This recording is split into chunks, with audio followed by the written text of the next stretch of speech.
என் லைஃப்பில் இந்த மாதிரி ஒரு பெயின்ஃபுல்லான ஒரு சுச்சுவேஷனை நான் ஃபேஸ் பண்ணதே கிடையாது. மனசு முழுக்க வலி வலி மட்டும்தான்.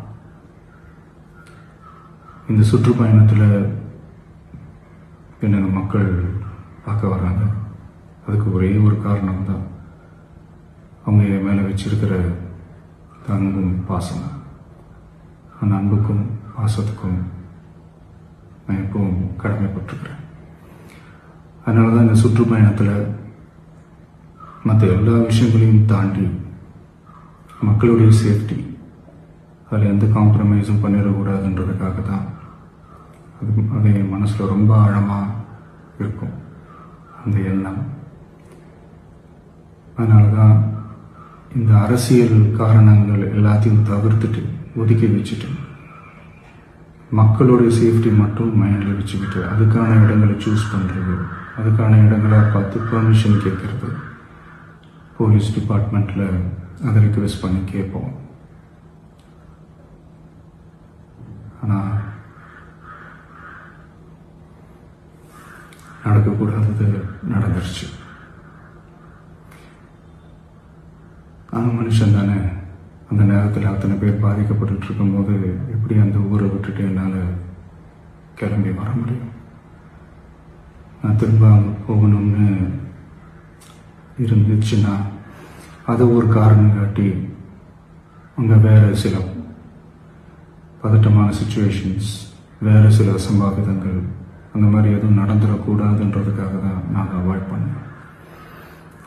இந்த நேரத்தில் சொந்தங்களை இழந்து தவிக்கிற அத்தனை குடும்பங்களுக்கும் என்னுடைய ஆழ்ந்த இரங்கலை தெரிவிச்சுக்கிறேன். எனக்கு தெரியும், என்ன சொன்னாலும் இது ஈடையாகாதுன்னு எனக்கு தெரியும். ஹாஸ்பிட்டலில் ட்ரீட் பண்ணிகிட்ருக்கிற எல்லாருமே சீக்கிரமாக க்யூர் ஆகி வரணுன்றதை இந்த நேரத்தில் நான் வேண்டிக்கிறேன். கூடிய சீக்கிரமே உங்கள் எல்லாரையும் நான் சந்திக்கிறேன். இந்த நேரத்தில் எங்களுடைய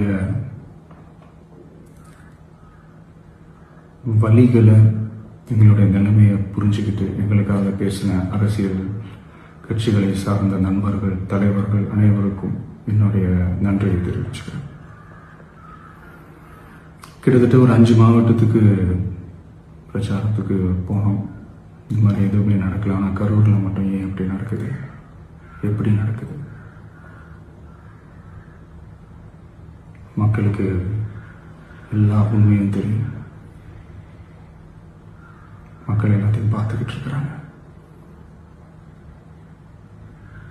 கரூரை சேர்ந்த அந்த மக்கள் அந்த உண்மையெல்லாம் வெளியில் சொல்லும்போது எனக்கு கடவுளே நேரில் வந்து இறங்கி அந்த உண்மைகள்லாம் சொல்கிற மாதிரி எனக்கு தோணுச்சு. சீக்கிரமே எல்லா உண்மைகளும் வெளியில் வரும்.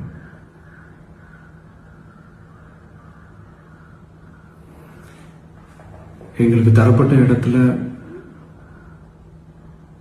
நாங்கள் போய் அந்த ஸ்பாட்டில் நின்று நாங்கள் பேசிட்டு வந்தோம். அதை தாண்டி எந்த தவறும் எங்கள் சைடில் நாங்கள் எதுவும் செய்யலை. பட் இருந்தாலும் எங்கள் கட்சியை சேர்ந்த நிர்வாகிகள், தோழர்கள் மேலே எஃப்ஐஆர், அது மட்டும் இல்லை சோஷியல் மீடியாவை சேர்ந்த நண்பர்கள், தோழர்கள், அவங்க மேலே எஃப்ஐஆர்லாம் போட்டு இப்போ பிடிச்சிக்கிட்டு இருக்கிறாங்க.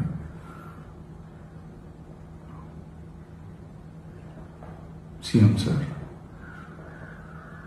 உங்களுக்கு ஏதாவது இந்த பழி வாங்கணும் அப்படின்ற எண்ணம் ஏதாவது இருந்துச்சுன்னா என்ன வேணாலும் பண்ணுங்க. அவங்க மேலே கை வைக்காதீங்க. நான் ஒன்று வீட்டில் இருப்பேன், இல்லை நான் ஆஃபீஸில் இருப்பேன்.